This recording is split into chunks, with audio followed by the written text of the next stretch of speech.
বাংলা যে না জানি আল্লাহর কাছে জুমর করে তওবা করবো, আল্লাহ আমরা অতীতে বুঝি নাই, অনেক অপরাধ করেছি, এখন আর সেই অপরাধ আর করবো না, আমাদেরকে মাফ করে দিন।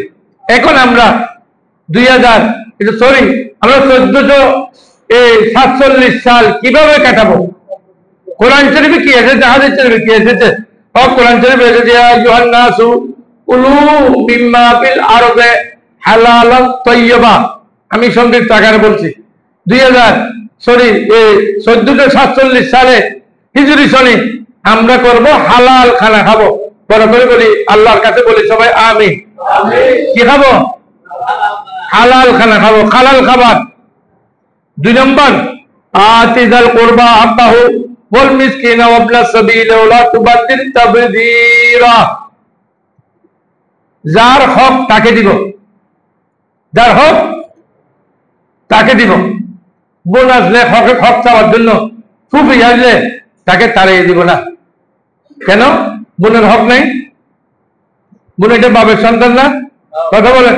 অনেকে বলে না হুজুর এখানে 40 লাখ টাকা করে 1 ঘন্টা জায়গা বেচা কেনা হয়, আপনি বলতেছেন বোনের হক দেওয়ার জন্য। আরে 40 না, 40 কোটি হলো আপনি যদি আরেকজনের হক না দিয়ে কবরে যান, আপনার কি কবরে শান্তি হবে মনে করেন? কবরে শান্তি হবে? কবরে শান্তি নাই। বোনের হক বোনকে দিতে হবে, ভাইয়ের হক ভাইকে দিতে হবে। এমনকি নিজের সন্তান যদি 5 জন থাকে, অনেকে ছেলেদেরকে সব সম্পদ দিয়ে দেয়, মেয়েদের কিছু দেয় না। অথবা ছেলেদের মধ্যে যে তাকে টাকা দেয় তাকে সব সম্পদ দিয়ে দিয়েছে, আরেকজনকে দেয় না। এটাও নিষেধ, এটা হবে না, এটাও নিষেধ। তাহলে যার হক তাকে দিব, মিসকিনের হক মিসকিনকে দিব, ওয়াবনিস সাবিল এবং যারা ফকির দরিদ্র মুসাফির তাদের হক দিব, ওয়ালা তুবাদ্দিল তাবযীরা এবং যেটা দরকার নাই সেটা খরচ করবো না। এখন অনেকে ফেসবুকে দেখতেছেন আপনারা, বড় উট একেবারে বুনি ফেলছে, বুনে বড় উট সাহেবেরা খায়, অল্প অল্প খায়, তার বাকিটা ডাস্টবিনে ফেলে দেয়। এটা কোন দেশের সাহিত্য অনুমতি দেয় নাই। এটা সৌদি আরবের হোক, এটা মিডল ইস্টের হোক, আমেরিকার হোক, জাপানের হোক, বাংলাদেশের হোক, বড় উটকে আপনি বুনে, বড় ছাগলকে বুনে আপনি যা কালে খেতে পারলেন বাকিটা ডাস্টবিনে ফেলবেন, ডাস্টবিনে ফেলতে পারবেন না। আল্লাহ না এটা বলেছেন কুলু ওয়াশরাবু, খাও পান করো, ওয়ালা তুসরিফু, কিন্তু অতিরিক্ত খরচ করতে পারবে না।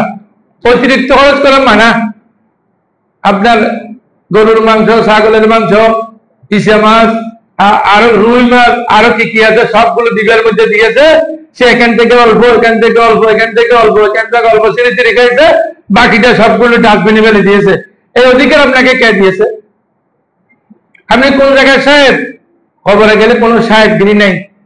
কবরে সাহেবগিরি আছে যারা মুত্তাকি তাদের জন্য, কবরে সাহেবগিরি আছে যারা নেককার তাদের জন্য।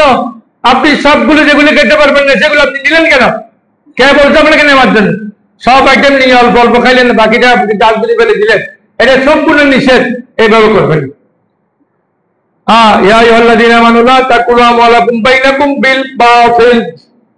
আমরা আমাদের পার্শ্ববর্তী জায়গা কারো জায়গা দখল করবো না। কারো জায়গা ফেসবুকে দেখলাম একটা কি সুন্দর সুবহানাল্লাহ বলে, আলহামদুলিল্লাহ বলে এমন করে মারে, আরেকজনের জায়গা নিয়ে আসতেছে, আরেকজনের জায়গা মাথায় টুপিও আছে, হ্যাঁ বলো সুবহানাল্লাহ বলে এমন করে মারে, আরেকজনের জায়গা নিয়ে আসতেছে। তার মধ্যে নাউযুবিল্লাহ মিন যালিক, এক তো হলো বাটপারি, আরেকজনের জায়গা নিয়ে আসতেছে, সেখানে বলছে না, সেখানে বলছে সুবহানাল্লাহ। এটা ডাবল বাটপারি। সুতরাং অন্যায় কাজে আল্লাহর নাম নিয়ে করা, এটা ডবল বাটপারি। এই বাটপারদের জায়গা আল্লাহ, এই বাটপারদের জায়গা দুনিয়াতে নেই, পরকালেও